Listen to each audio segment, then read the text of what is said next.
Hey gamers, Coach Avery here, and today we're going to cover champion experience and how you can start keeping track of experience in your games to your advantage and come out on top. As a quick refresher, what exactly is champion XP and how does it work? Experience is a passive mechanic that allows champions to level up after reaching certain amounts of experience points throughout a Summoner's Rift match. Leveling up unlocks new abilities or higher ranks of existing abilities, and any base stats, and as well as some items, runes, buffs, and certain abilities will all scale with a champion's level.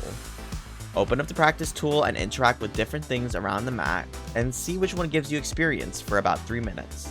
For our first drill, we're going to go over the main ways that you can get experience so we have an idea on the resources that we get XP from so we can start keeping track of it from every source. These consist of takedowns, which are kills and assists, proximity to enemy champion deaths, minion deaths, and ward deaths.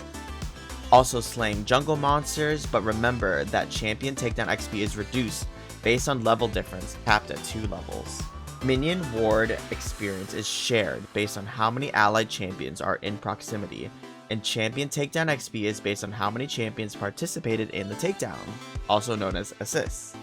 In the practice tool, get experience from each of these sources alone once, and then compare it to when allied champion bots are around for 5 minutes. For our second drill, we're going to go over early levels, which can be crucial for winning lane. Getting levels 2, 3, and 6 first, or knowing when they'll get it before you, can be game changing, as they'll have access to more abilities and be stronger than you, which can lead to having to use summoner spells or even first blood or early kills. The biggest lane changer for you is probably going to be your level 2 power spike if they don't respect it. To get level 2 in a duo lane, bot lane, you need proximity XP from 6 melee minions and 3 casters.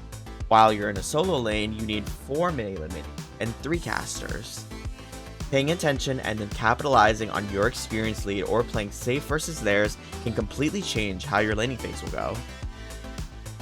For our last drill, we're going to go over champions who are exceptions to the experience rule, namely Zilean and Nilah. Nilah's passive, Joy Unending, is whenever Nilah kills a minion, she and the nearest allied champion gain an additional 50% of the XP they would have lost from sharing it. So, when bot lane, they will gain extra XP when they have reduced XP from the proximity that we mentioned earlier. Time in a Bottle, which is Zilean's passive, works a bit differently. Zilean will generate XP based on level, but does not count towards his own level up every 5 seconds. When he has enough to level up an allied champion, he can then select them to channel and level up the target and reward Zilean the same amount of XP for himself. Using these champions, you can catch your opponent off guard as they're used to normal level ups and get the edge with these secret weapons. In the practice tool, play in the bot lane as Nilah and Zilean once respectively for 3 minutes each with bots and try it out for yourself. We've got the basics down for experience. Now we're going to take our newfound knowledge and bring it to the Rift to dominate. In a normal draft game, queue up, playing preferably Nilah or Zilean bot lane, and use your information on XP to give you an edge in the game. During the course of the game, get a level lead on your opponent and use it to your advantage, or successfully play safe when they're about to have a level up on you at least 3 times during the match.